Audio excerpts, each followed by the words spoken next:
Welcome to the Museum of Wisconsin Art. My name is Anne Marie Craig, and I am the Adult Programs Coordinator here at the museum. I want to take a moment to welcome you to the Museum of Wisconsin Art. We're here located along the Milwaukee River in beautiful downtown West Bend, Wisconsin.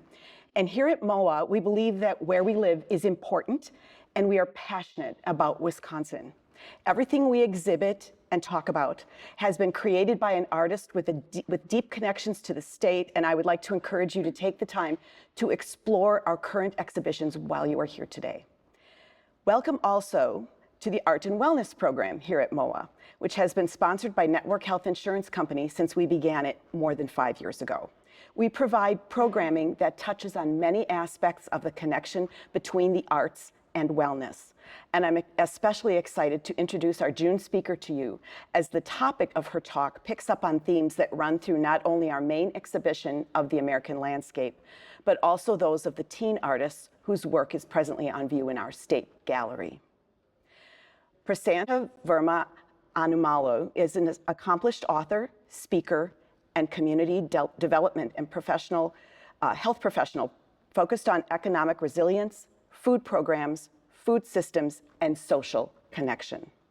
She researches and leads efforts to improve food access in Wisconsin, strengthen social connection and address the loneliness epidemic, foster economic resiliency, and build healthier, more connected communities.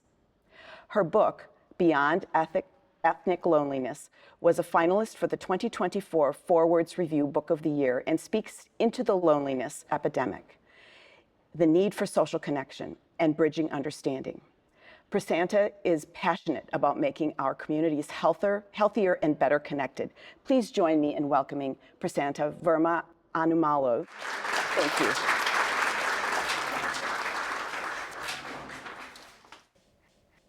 Thank you so much for having me. I'm so excited to be here with you today. My name is Prasanta, and as she mentioned, I am a speaker and author, and I work in community development with UW-Madison Extension. I work in economic development as well as food systems, and I like to bring in a public health lens into the work that I do. I'm excited to be here with you today to talk about a topic I'm passionate about, which is loneliness and social connection, and how can we connect better. Thank you to UW Badger Talks, the Wisconsin Museum of Art, and Wisconsin PBS for this presentation and for the live stream. So I work for Extension. As an introduction to Extension, we exist in every county in the state of Wisconsin, and we try to extend learning beyond the classroom. That is the extension of the Wisconsin idea, bringing learning into the community, and that is why I am here with you today. So today we're going to talk about loneliness and social connection. And I'm going to give an overview of our time together. I'm going to talk about what is loneliness, what is social connection, and how can we connect better. This is a roadmap of our time together, and I will be sharing data, groups that are at risk, sharing resources, books, and documentaries and films. And the second half of the presentation will be focused on practical aspects of what we can do to connect better with each other. Barbara is 80 years old. She recently lost her spouse of 55 years. She retired a number of years ago. She lives alone. She can't drive anymore and has a newly diagnosed health concern. And all of her family lived away. Emma is 10. She and her friends all have phones. They have fun with TikTok and Instagram, making videos and following the latest trends. Fast forward a few years now, and Emma's 15. She's depressed, lacking motivation, and has anxiety. She's lost interest in her usual activities, and her parents are very concerned. Ravi is 32. He just moved to a new city where he doesn't know anybody. He's a computer programmer and works remotely. In the evenings, he streams movies or plays games online with strangers or friends who live far away. Jessica is 40. She has 2 young children. She's a single mom and works full-time. She also cares for her elderly father, who lives alone but within a 15-minute drive. Between her work, her children, and her father, she has no time for anything else. And these are all stories of social connection and loneliness. So first, let's define what is loneliness. Well, I think we all have some sense of what loneliness is. It is that feeling alone or disconnected from others, having a lack of close or meaningful relationships or a sense of belonging. It is a subjective feeling of being isolated. It is when the relationships that we have are lacking the depth and meaning that we would like them to have. That's loneliness. Social isolation is when a person does not have relationships or contact with others, little or no social support. It is an objective state of having few social relationships or infrequent social contact with others. So it's different from loneliness. A person can be in a room with 50 other people and still feel lonely.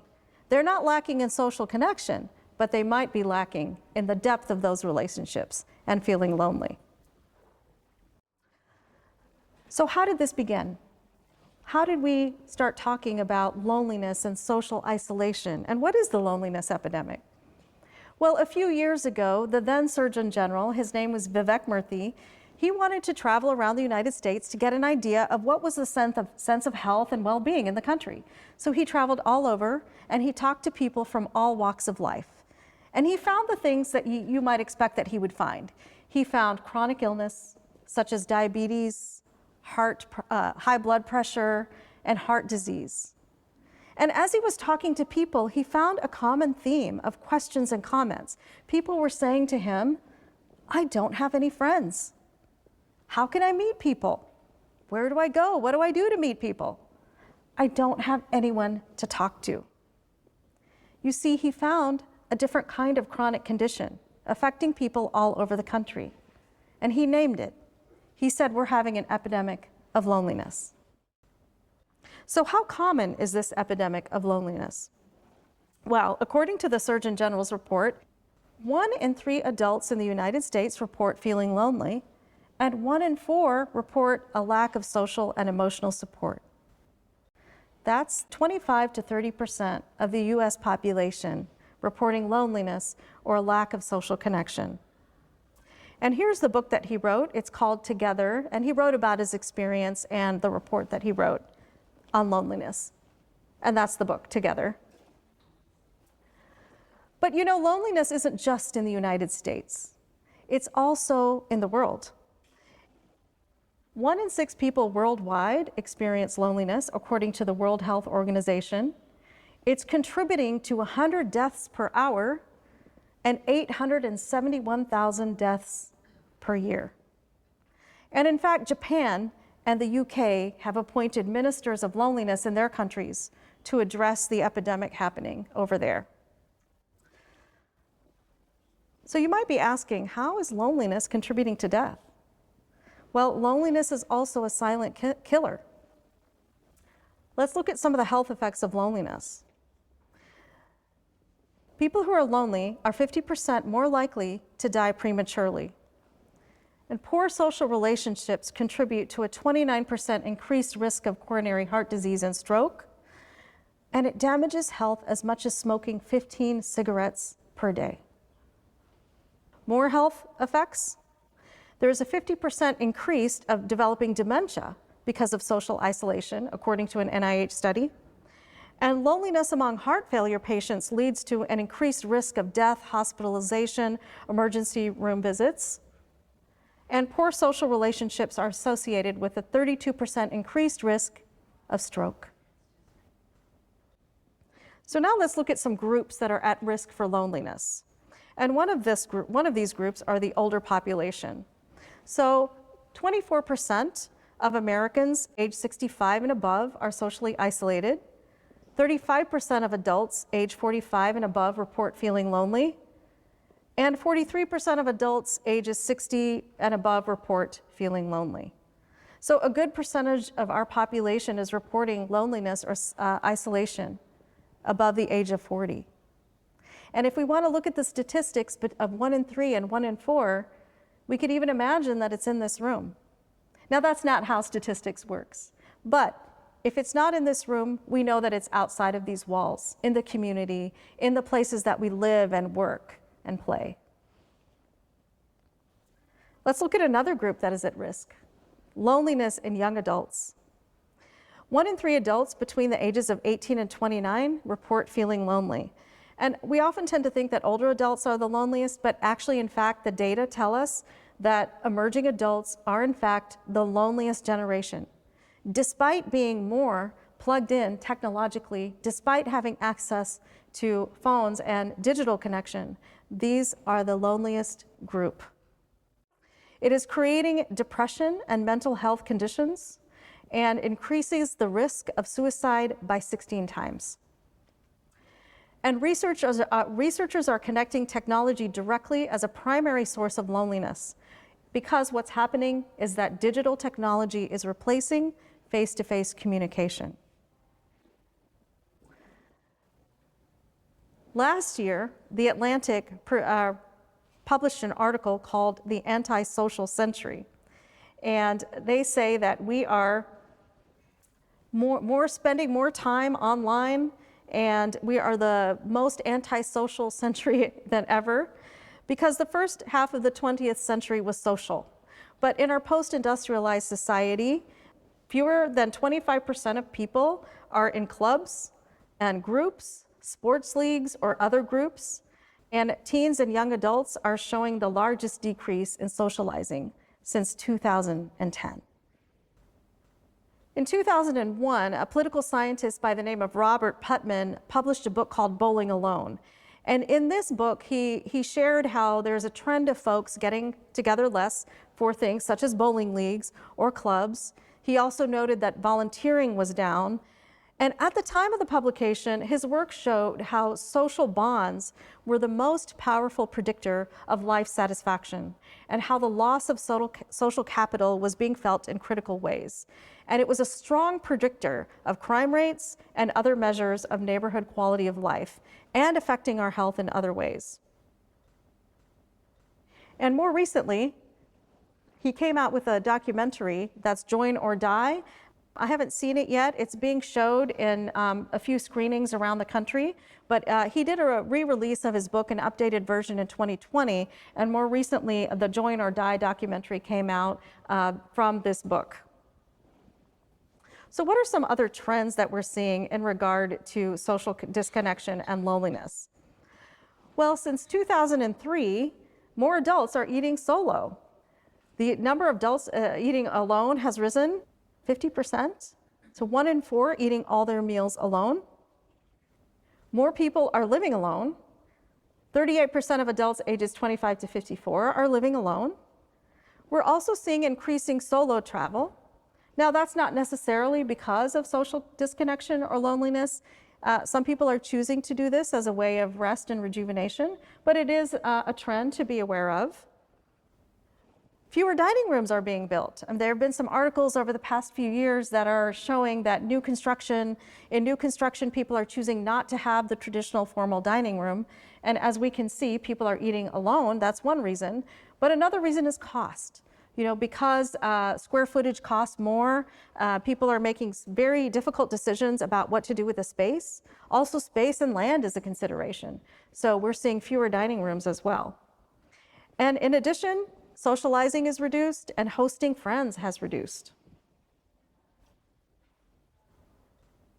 So what are some of the types of loneliness? And I'm going to go through just a few. These are not all of them, but we talk about emotional and social loneliness, which is what we've been talking about, but there's other kinds of loneliness.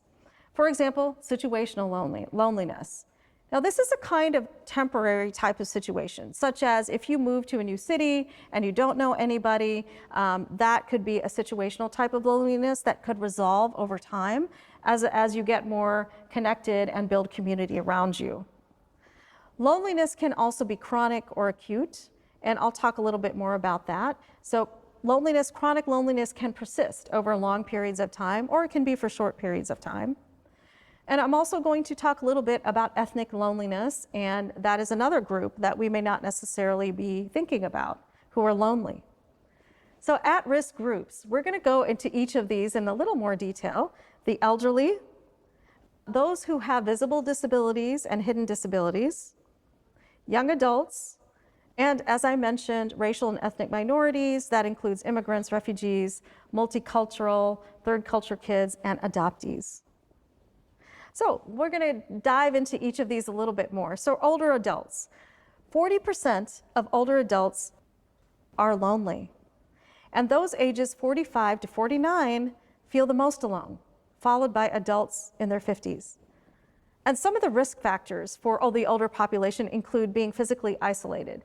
And that could mean perhaps mobility issues. It could also mean lack of transportation in your area, or if you live in a rural area and you are not able to drive, having a lack of transportation there when services are far apart. All of these contribute to social isolation and can lead to feeling lonely. Frailty, the hearing impaired. I have been around older folks who have hearing loss, and I see that when you're not able to hear, you can't hear the conversation, you can't detect social cues, the tone and nuance of conversation, and so that leads to isolation and a lack of engaging in social ways. Depression is also a risk factor for loneliness, and the lack of use of technology. You know, many older adults aren't able to use technology, and so much of our lives now are centered on apps on our phone or online. You know, a lot of our services, banking, and so many other things are online. And even when you think about social events, you know, sometimes there's a Facebook group or an Instagram group and they say, sign up here online. Well, if you aren't online, you don't even know that it's happening. So lots of populations of our group are being left out because they are not able to join online or use technology. So we also are in the midst of an aging population. Americans aged 65 and older is projected to increase from 58 million to 82 million by 2050. That's just in 30 years. We're going to see a 42% increase in Americans aged 65 and older. And the age 65 and older group is projected to rise from 17% to 23%. That is 1 in 4 people. 1 in 4 people of our population will be 65 and older. And while our population is aging, you know, we're shifting from a population pyramid that was more like a traditional pyramid shape to more of a column shape, and that's wider at the top and more narrow at the bottom. What's happening is that our systems and our infrastructure are not keeping pace with our aging population. We are not moving at the same pace as our population is aging in terms of infrastructure, in terms of housing, in terms of healthcare, and in terms of services that the aging population is going to need.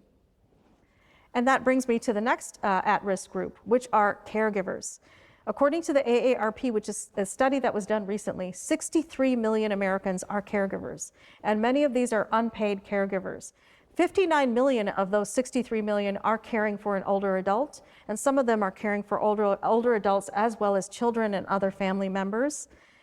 What we are seeing is caregivers sometimes into this category by default because there is nobody else, there is no other solution, other care is expensive, and so the caregiver burden is another category of people and situation that is at risk for loneliness, because caregivers need care themselves. And if there's a lack of caregivers, where are they going to get the respite that they need?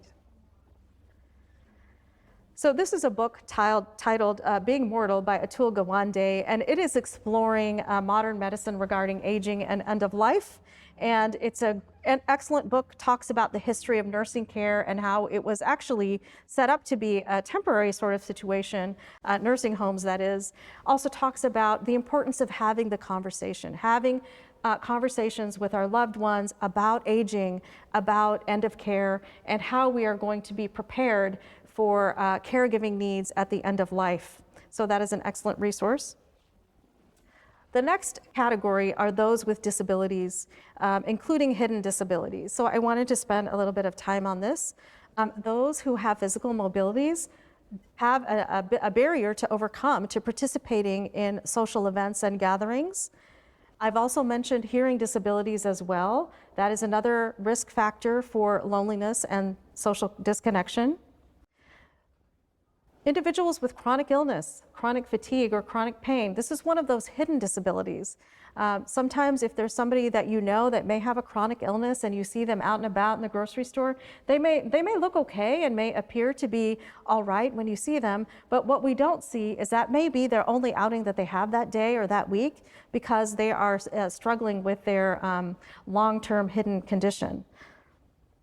I also wanted to mention mental health conditions, anxiety, PTSD, depression. This can set up a cycle of social connection, lack of social connection, and loneliness. This is another at-risk group.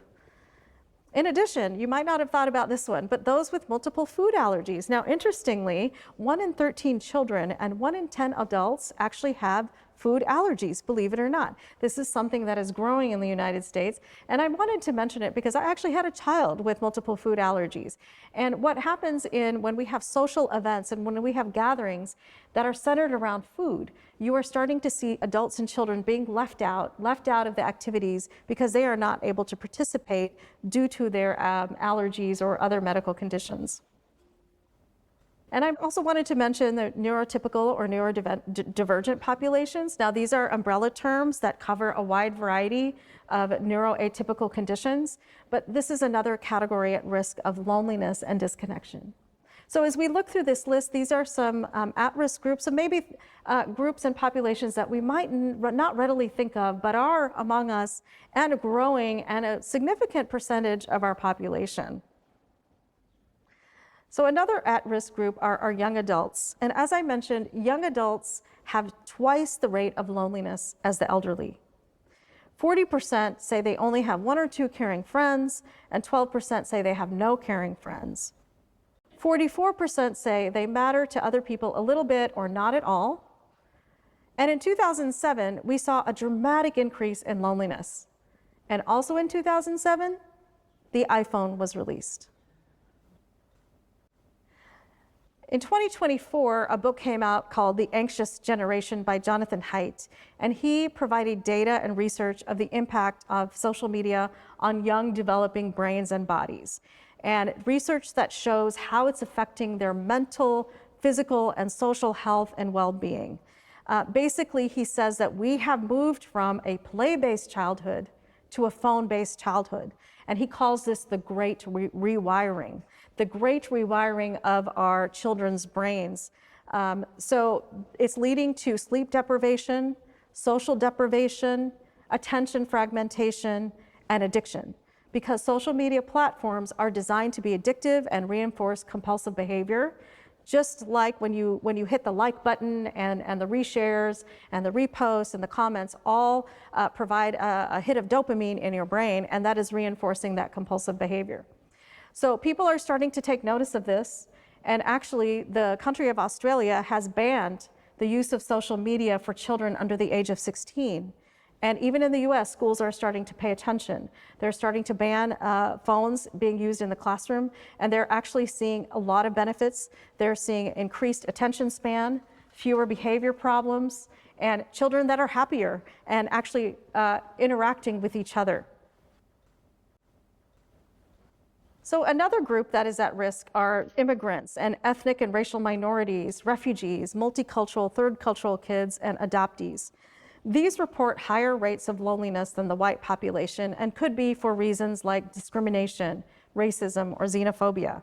And some of the themes that appear in this population are feeling a sense of cultural isolation, feeling like a perpetual foreigner, for those even who have been here for multiple generations, but because maybe they look a little different or have maybe a different language background or cultural background, may still feel like a foreigner.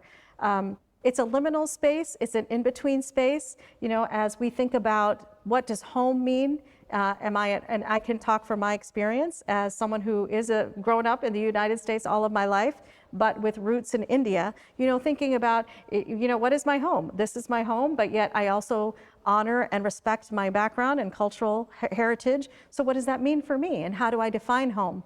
And so as I was walking through the museum and looking at, the Wisconsin landscape and looking at what teens have, the art that they have provided about social connection, it struck me, what does home mean? And that concept of home, that is something that I think many groups wrestle with.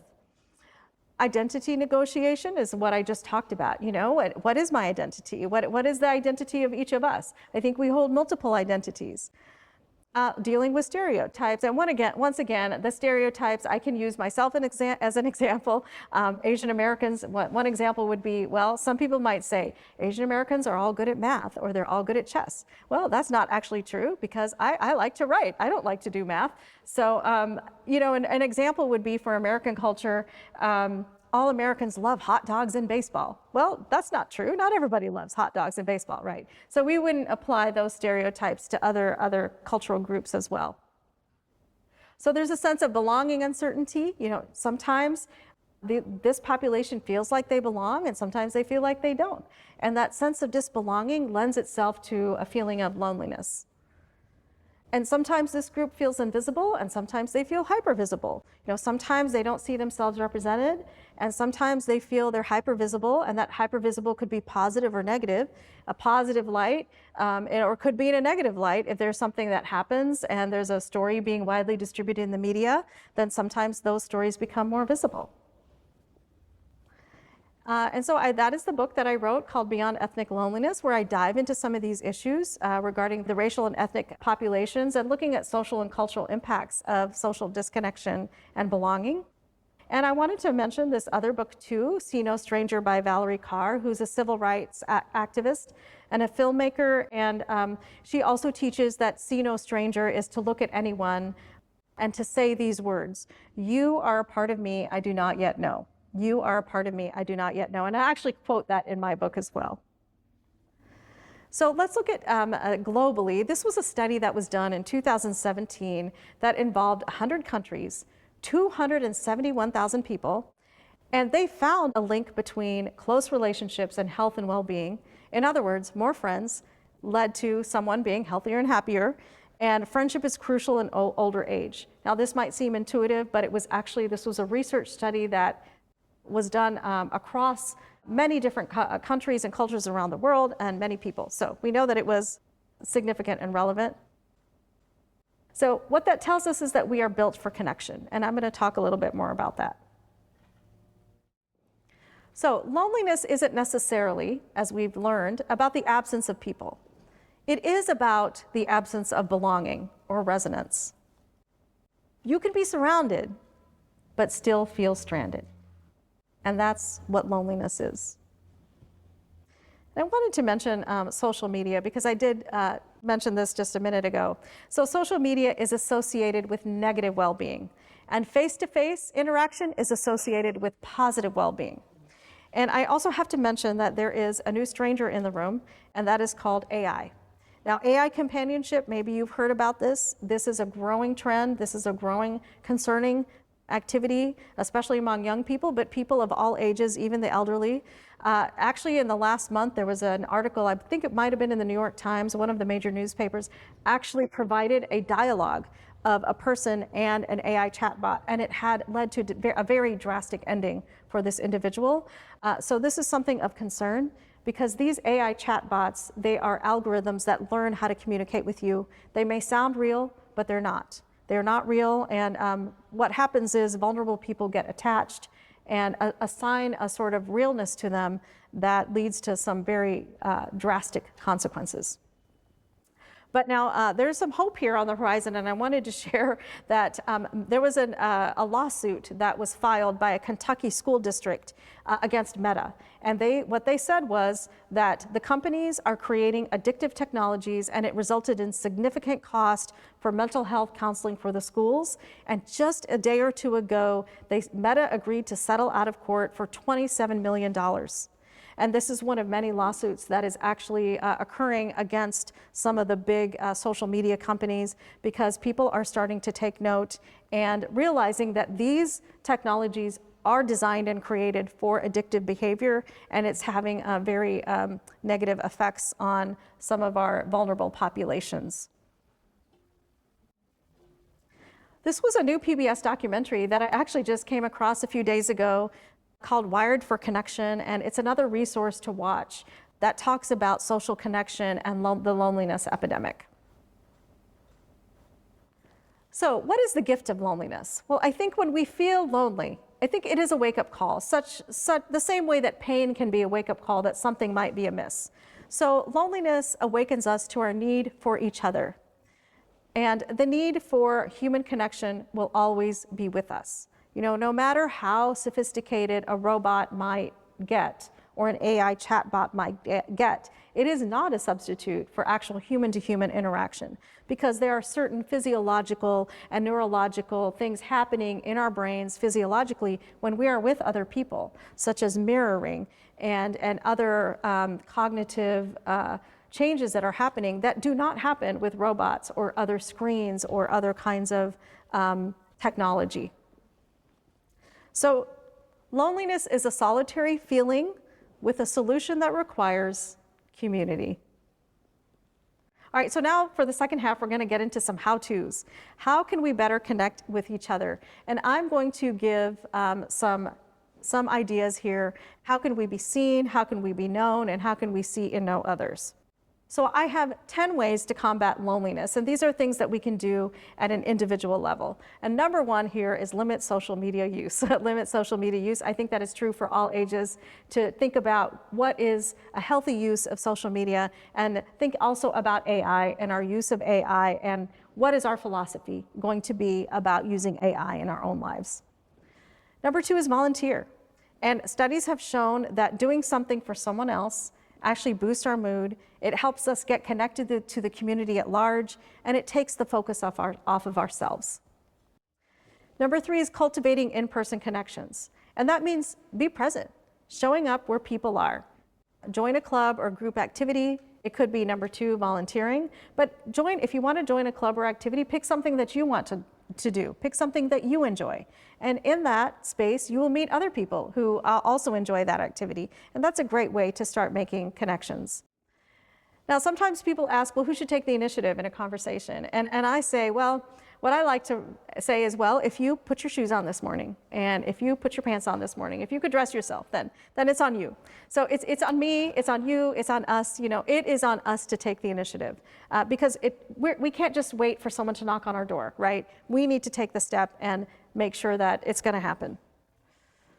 Number four is get active. So research has shown that movement actually improves mood, and that could even be done in a group class, but individually too. It actually makes us feel better when we are getting active and moving. Number five is practicing gratitude. Now, research has shown that keeping a gratitude list or keeping a gratitude journal helps us and makes us aware of all the things that we have to be thankful for. It lifts depression, and it is a mood booster, and it is actually something that can help move us out of our feeling of social disconnection. Nurturing something, like a pet or a plant, has also been shown to improve feelings of loneliness. Now, I put this here, practicing healthy solitude, now in a way of talking about loneliness. But it is important, because we do need time and space to recharge, to take a break from the barrage of noise and information constantly coming at us. And research actually shows that things like meditation or nature walks or creative pursuits, yoga, similar activities that help to reset our minds and our bodies, and then to be ready for social activity. So practicing healthy solitude is actually an important part of being socially connected. Now, don't discount those loose connections and low stakes interactions, and I call them grocery store conversations. So these actually have been proven. Studies have shown that these actually affect our sense of loneliness and social isolation. So this is what I do when I go to the grocery store, and I just might have a conversation with somebody. I'm looking at the produce, and I might say something like, you know, the tomatoes don't look that great today, or just something, you know, it just low stakes. That is just one example, and this could happen in your neighborhood, this could happen at the store, when you're waiting in line. In the Netherlands, they've actually created what are called chat checkout lanes in grocery stores. And these chat checkout lanes are actually meant for people who want to have a conversation with somebody. They are designed for people who don't have anybody else to talk to, and you know that you can go into that chat checkout lane and have a discussion. The cashiers are trained for that, and people in the line they know. They're not impatient and getting ready. They know that they're in line and waiting to have a conversation. But what do we have here in America? we have self-checkouts. We have more and more self-checkouts, right? Okay, so add social connection to your calendar. I know for me, if I don't put it in my calendar, something else will come and take its place. We put other things on our calendars. We put, going to the doctor, we put going to the gym or to the hair appointment or whatever, but we need to put social connection on our calendar. And that means being intentional about doing that in our own lives. Number 10 is ask for help, get support. If you need help or support, say yes. Asking for help is not a sign of weakness, it is a way of saying yes to connection. Talk to a trusted person, talk to a mental health provider, normalize talking about it. Because one of the things that I want to do is to destigmatize the talk about loneliness. With 1 in 3 and 1 in 4 of us experiencing it, it's everywhere. And so talking about it normalizes it. And if we want to talk about it, we can just admit, I'm feeling lonely and I want to talk to somebody. So those are 10 things that we can do on our own. And something that we can do is just kind of do a social audit. Social fitness is the ability to maintain and build quality relationships. Social risk refers to kind of the threats that we perceive, such as risk of rejection or judgment. But doing a social audit helps us to kind of determine where are we. We can do an internal self-audit and to kind of figure out where are we in terms of the continuum of social connection, and is there anything we need to change? The Surgeon General has a few tips for social connection. It's called the 5 for 5 Challenge. It's available online. The irony is I have to share that it's available online.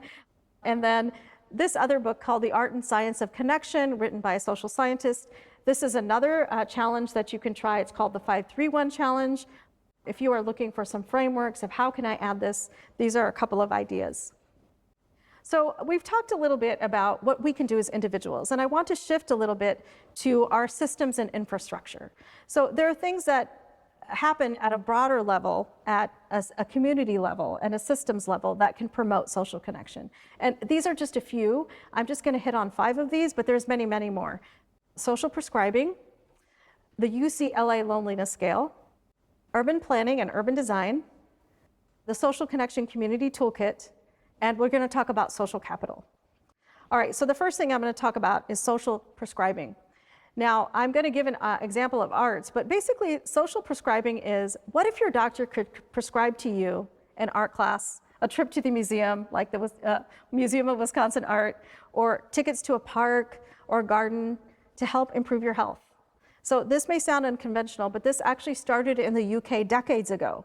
So doctors prescribing social connection, but also the arts as a way of improving mental health. So it is common, more common in other countries, starting to pick up steam here, and there was actually a project in New Jersey called Arts RX. It was covered by insurance, and so doctors there were able to prescribe arts that were available in the community in New Jersey for people who were in the program. Now, I wanted to mention the UCLA Loneliness Scale, and there are 3 questions on this. This is a scale that was researched and developed, research-backed scale, and there's 3 questions. Now, these are being used, and clinicians are using them, doctors, nurses, and other healthcare providers. So you may have seen these in various places, and there's 3 questions. How often do you feel that you lack companionship? How often do you feel left out? How often do you feel isolated from others? And then that's the scoring. If you have, 9 points, that's the highest, and that's a sign that you might be feeling lonely. Now, this is a scale that can be used to measure quickly the sense of loneliness that we can implement at a structural level, say at healthcare systems level. The actual full survey is about 20 questions. So this little survey, to avoid survey fatigue, is an option of using this to gauge the level of social connection in a particular individual. And I wanted to mention just briefly about urban spaces and urban design. The way that we design our spaces and communities makes a difference, right? If you're living in a downtown area that has sidewalks and parks and there are places to gather, that is an example of urban design where people are then invited to socialize and have community. But if the place is not designed in such a way, then it's much harder to make that happen.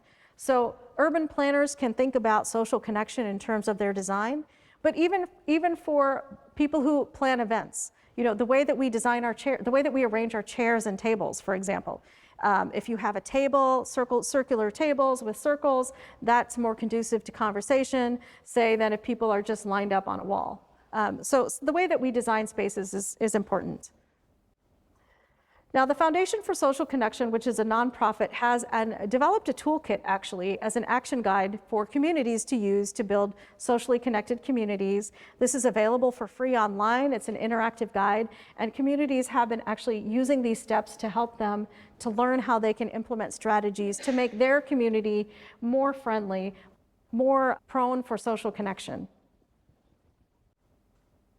So social capital. So the community capitals framework is actually an evaluation tool that's used to understand how communities thrive and grow. And social capital is one of the 7 community capitals that we look at to look at the health and well-being of a community. And social capital is really the glue of the community that holds a community together. And there's 3 levels of connection in these. There's bonding, which is the close relationships with family and friends. There's bridging, which are relationships among acquaintances. And then there's linkages, which are relationships to people that are in leadership and power. And so when all of these are strong, the strong networks, they help individuals secure jobs and mentorships. There's collective problem solving. Communities with high social capitals can collaborate better, like on issues such for fundraising, neighborhood cleanups, or disaster recovery. It actually improves the overall mental and physical health of a community that has high social capital. And so I just wanted to mention that that is one of the characteristics of a healthy community. So what have we learned? What have we learned so far about the loneliness epidemic and social connection? We have learned that we have substituted phones for people. We have learned that though we are more connected digitally and electronically than at any other time in history, that technology is no substitute for human-to-human interaction and relationships. And I love these quotes because I wanted to share them, because I think the first one by Maya Angelou, it says, "I long, as does every human being, to be at home wherever I find myself." And to me, that speaks about loneliness. That speaks about the loneliness epidemic. Because when we feel at home, then we feel that we belong, and we feel that we're among people that know us, and we are known. And I just love that quote. I wanted to share this other one that she wrote, and it goes like this: "Alone, all alone, nobody but nobody can make it out here alone." And to me, that speaks to social connection, because we need each other. We can't build a strong community all by ourselves. We can't build social capital by ourselves.